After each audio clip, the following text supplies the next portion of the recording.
तो अभी हम कॉम्प्लीमेंट्री जीन्स के बारे में लैथाइरस ऑडोरेटस में जीन्स के इनहेरिटेंस से समझेंगे। देखिए यहां पर मैं पहले प्लांट का नाम लिख देता हूं। अगेन प्लांट का नाम है लैथाइरस ओडोरेटस। लैथाइरस ओडोरेटस को हम कहते हैं कॉमनली स्वीट पी बोलते हैं। ये हो गया प्लांट। और मैंने जैसा कि आपको बताया कि ये जो प्लांट है इसमें दो टाइप के फ्लावर्स बनते हैं, व्हाइट और पर्पल। यहां पे इसको समझाने के लिए मैं लैथाइरस ओडोरेटस के दो व्हाइट प्लांट्स को ले रहा हूं और उसमें क्रॉस कराएंगे जिनका जेनेटिकल कंपोजिशन डिफरेंट होगा, कलर व्हाइट ही है। तो यहां पे मैं लिख रहा हूं एक प्लांट लिया हमने पहले व्हाइट और उसका अगेन मैं क्रॉस कराने जा रहा हूं एक दूसरे व्हाइट प्लांट के साथ। And what is the composition, genes composition. इस वाले व्हाइट में दो जीन है, कैपिटल सी और ये दूसरी वाली है स्मॉल पी और स्मॉल पी। सिमिलरली इसमें इस सेकंड में ये वाली है स्मॉल सी और ये वाली है कैपिटल पी और कैपिटल पी। ये इनका जेनेटिकल कंपोजिशन। अभी मैंने आपको ऑलरेडी समझाया था कि these genes capital C and capital P are incomplete. जब सी और पी दोनों साथ में आते हैं तो एंथोसाइनिन कलर बनाते हैं, जैसा कि मैंने अभी आपको समझाया। यहां पे साथ में मैंने यह भी कहा कि इस इंटरेक्शन के लिए कैपिटल सी और कैपिटल पी यानी कि सी और पी दोनों जीन्स का डोमिनेंट होना जरूरी होता है। यहां पे देखें तो सी है डोमिनेंट जीन है और पी कैसी है, रेसेसिव है।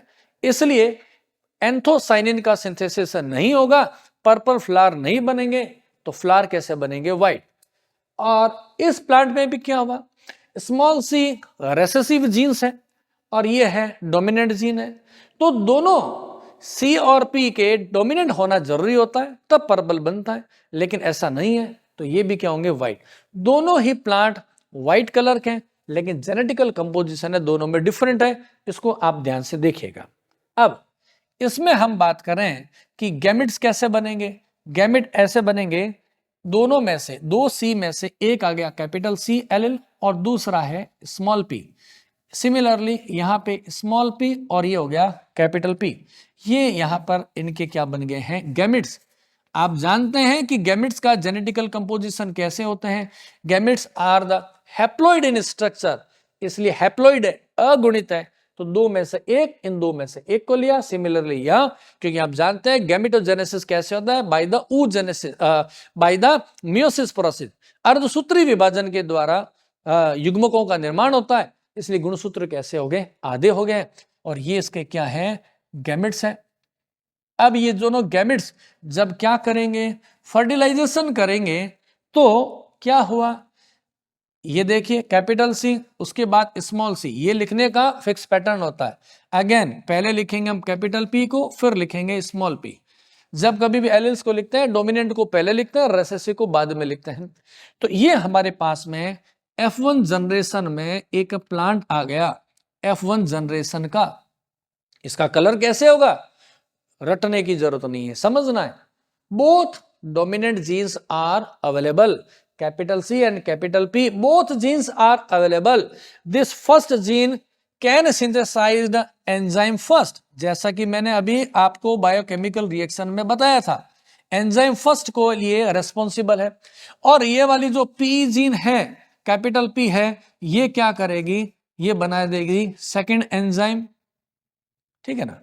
और मैंने ये कहा कि ये जो एंजाइम बनेगा इस कैपिटल सी के इफेक्ट से, वो क्या करेगा, वो बना देगा प्रिकर्सर को क्रोमोजन में और ये क्रोमोजन को एंथोसाइनिन में।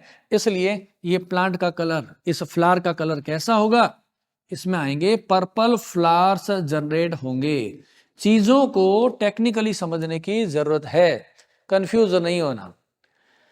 ये तो हो गई F1 जनरेशन। अब बात कर रहे हैं F2 जनरेशन में प्लांट्स कैसे होंगे। तो पहले इसका गैमेट फॉर्मेशन देखते हैं। इस F1 जनरेशन में गैमेट्स कितने टाइप के बनेंगे, यहाँ पे मैं ऐसे लिख देता हूं, गैमेट्स बनेंगे 4 टाइप के। कौन कौन से, बहुत सरल है समझना, जो बता रहा हूं उसको क्लियरली देखें। यहां पे मैं एक बार इसके जेनेटिक कंपोजिशन को उतार देता हूं, capital C small capital P small P. अब देखिए मैं जैसे एरो लगा रहा हूं वैसे समझते जाइएगा। ये वाला कैपिटल सी इस पी के साथ हुआ तो क्या बन गया, गैमेट्स बन गए कैपिटल सी और ये कैपिटल पी, दोनों कैसे हैं, डोमिनेंट एलील है। अगेन ये वाला कैपिटल सी इसके साथ आया तो क्या बना, एक आया डोमिनेंट एलील और दूसरा स्मॉल पी रिसेसिव एलील। यहां पर देखें अब ये स्मॉल सी इस पी के साथ आएगा तो क्या हुआ, ये हुआ small C and capital P. और आप ये देखें ये वाला स्मॉल सी अब इससे जुड़ेगा तो क्या बना, दोनों ही कैसे हो गए हैं, स्मॉल सी और small P, both alleles are the recessive. ऐसे 4 टाइप के क्या बनेंगे, गैमेट्स का फॉर्मेशन होगा। ये गैमेट्स हैं वो डेवलप होंगे किससे, F1 जनरेशन के प्लांट से, ये वाला F1। तो अब ये गैमेट्स बनेंगे तो F2 जनरेशन में कैसे कैसे प्लांट जनरेट होंगे उसको देखिए। अभी यहां पर एक टेबल बनाते हैं। आप जानते हैं गैमेट्स 4 है तो 2 प्लांट्स में जब आपस में क्रॉस होगा तो 4 गैमेट्स मेल के 4 गैमेट्स फीमेल के मल्टीप्लाई कर दो तो कितने बनेंगे प्लांट, 16, 4 बाई 4 16। तो यहाँ पे मैं एक टेबल बना लेता हूं और फिर हम उसको देखते हैं। एग्जाम में बड़ा ही रिलैक्स में काम करना है और टॉपिक को समझते समय भी एकदम रिलैक्स में, किसी तरह की हड़बड़ाहट नहीं करेंगे, टॉपिक जल्दी समझ में आएगा। सिलेबस को फास्ट करना इंपॉर्टेंट नहीं है, उसको समझना बहुत जरूरी है। इसीलिए वीडियो अगर थोड़ी लंबी होती है तो उसको टेंशन में नहीं लेना। ये हो गया, बॉक्स बन गया 16 का। ये वाला जो गैमेट्स है मैं यहाँ पर लिख देता हूँ। पहला आया ये वाला गैमेट है, प्रोसीजर को देखते चलें समझ में आ जाएगा। स्मॉल सी के साथ कैपिटल पी, ये स्मॉल सी और स्मॉल पी। सिमिलरली इधर भी आप ऐसे ही करेंगे। ये मैं लिख देता हूं यहाँ पे और आप साथ साथ में समझ जाएंगे कि एग्जाम में कैसे करना है। These are the male gametes, these are the male gametes. ये साइन जानते हैं आप, मेल का होता है इसलिए यहां पर हमने लिख दिया मेल गैमेट्स है। These are the female gametes है तो यहां पर मैं लिख देता हूं। सब कुछ डायग्राम में आ जाना चाहिए कि एग्जाम के अंदर जब आपके एग्जामिनर कॉपी को मार्किंग देते हैं तो उनको ज्यादा लैंग्वेज को ना पढ़ना पड़े, सब कुछ इसी फ्लो चार्ट में आ जाए। अब यहां पे कुछ नहीं करना आपको, मल्टीप्लीकेशन की तो करना है, इतने आप समझदार हैं। यहां पर देखिए इन दोनों का, पहले इस एक को लेंगे इसके साथ में मिक्स करेंगे तो क्या बन गया, देखिए इन दोनों को मिक्स किया, कैपिटल सी कैपिटल पी। ये अब मैं इसको आप ऐसा समझते जाएंगे इन दोनों को, ठीक है ना। ऐसे ही इन दोनों को आप मिक्सअप करेंगे तो ये प्लांट बन गया। बस ये ध्यान रखें इसको एग्जाम में नोट करते समय कि आप कैपिटल और स्मॉल पी को तरीके से बनाएंगे। अगेन क्या करेंगे, इसको इसके साथ में, इन दोनों को, फिर इसका इसके साथ में, ऐसा करेंगे अपने, है ना। इसको आप ऐसे समझते रहेंगे और 16 तक हम इसको भर देते हैं। तो ऐसे जब आप इन गैमेट्स का फ्यूजन करते रहेंगे तो क्या होगा, ये 16 टाइप्स के प्लांट्स जनरेट हो जाएंगे F2 जनरेशन में। अब हमें ये देखना है इसके जीनोटाइप को रीड करते हुए कि कौन से कलर के फ्लावर बन रहे हैं। अगेन सिंपल और सिंगल स्टेटमेंट को ध्यान रखना है। पर्पल कलर के लिए दोनों जीन्स का डोमिनेट होना जरूरी होता है। यानी कि मैं यहां पर आपको बता दूं, शॉर्ट में लिख देते हैं हम, पर्पल कलर तब जनरेट होगा जब दोनों जीन्स कैसे आ जाए, डोमिनेंट हो तो ही होगा पर्पल, अदरवाइज व्हाइट। देखिए काउंटिंग करते हैं, अभी नंबर डालते रहेंगे। यहां पर देखें कैपिटल सी है capital P, both are the dominant, तो क्या हो जाएगा, यहां पर आएगा पर्पल। मैं निशान लगा देता हूं ताकि काउंटिंग करने में आसान रहेगी। यहां पर भी देखें ये दोनों जीन है, डोमिनेंट है। यहां पर देखें तो ये डोमिनेंट है, capital C capital P dominant है।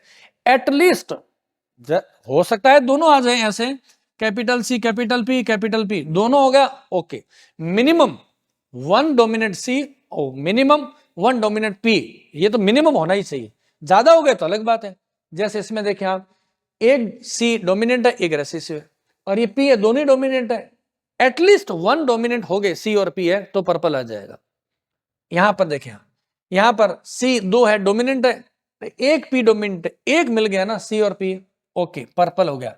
इसमें देखेंगे सी दोनों डोमिनेंट है, पी दोनों ही कैसी है, रेसेसिव है, तो पर्पल नहीं आएगा क्योंकि दोनों ही एक सी और एक पी का एटलीस्ट डोमिनेंट होना जरूरी है। तो ये व्हाइट है तो मैं इसको खाली छोड़ रहा हूं। यहां पर a capital C capital P dominant हो गया, इसमें पी डोमिनेंट नहीं है, व्हाइट रह जाएगा, ये डोमिनेंट हो जाएगा। इसमें भी एक सी और एक पी क्या है, डोमिनेंट है। यहां पर बात करें, इसमें बात करें तो क्या होगा, केवल पी डोमिनेंट है, सी नहीं है, व्हाइट। ये सी एक भी डोमिनेंट नहीं है तो व्हाइट। यहां पर अगेन ये क्या हो रहे हैं, डोमिनेंट हो गए तो पर्पल। इसमें एक सी है, डोमिनेंट है, rest of the three recessive है तो नहीं बनेगा। स्मॉल सी नहीं बनेगा, स्मॉल सी नहीं बनेगा। अब यहां पर काउंटिंग करते हैं हम कि पर्पल कितने बने हैं। पर्पल फ्लावर्स जो मैंने मार्क किया उसको गिन लें आप। ये देखो यहां से 1 2 3 4 5 6 7 8 और ये 9। पर्पल कितने बने हैं, 9। अब बात कर रहे हैं हम व्हाइट फ्लावर्स की। व्हाइट फ्लावर्स कितने बने हैं, यहां से देखिए ये पूरा हो गया।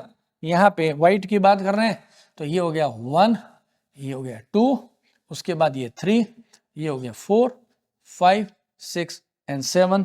व्हाइट फ्लावर कितने हो गए, 7। और टोटल को जोड़ के देख लें तो कितना आ गया, 16। यानी कि आपका ये सारा सिस्टम है सही बनाया गया है। तो जब कभी भी आपको लेथारिस ओडोरेटस में पूछा जाए कि फिनोटिपिक रेशियो क्या होगा, तो फिनोटिपिक रेशियो कितना हुआ, तो हम कहेंगे 9:7। ये ऑब्जेक्टिव क्वेश्चन में पूछ लेते हैं। In the allylic non allylic interaction which kind of the phenotype is showing by the complementary gene means 9:7। क्यों, हमने रीजन समझा दिया। तो ये जो अभी हमने आपको सारा टॉपिक समझाया इसको टेक्निकली आप देखें, एक बार पूरा बोर्ड आपको दिखाते हैं और उस बोर्ड में आप पूरा स्क्रीनशॉट ले लेंगे तो आपको अलग से नोट्स बनाने की जरूरत नहीं पड़ेगी। Thank you. अब आप इसमें क्या करेंगे, इस पूरे बोर्ड का एक ओवरव्यू ले लें जो हमारी क्लास हुई है अभी, तो आप पूरा इस समझ पाएंगे कॉम्प्लीमेंट्री जीन क्या होता है। कॉम्प्लीमेंट्री जीन है उसके कैसे बायोकेमिकल रिएक्शंस होती है और डिफरेंट टाइप के जो जीन एक्सप्रेशन होते हैं वो कैसे शो किया जाता है। तो अभी आप इसको पूरा एक साथ में, मैं अभी साइड में हो जाता हूँ, स्क्रीनशॉट ले लेंगे तो उससे क्या फायदा होगा कि आप फिर इसको कॉपी में नोट कर लें और या डायरेक्ट उसको पढ़ लें। लैंग्वेज लिखने की एग्जाम में जरूरत नहीं पड़ेगी और डिफरेंट ऑब्जेक्टिव क्वेश्चन है वो बनते रहेंगे।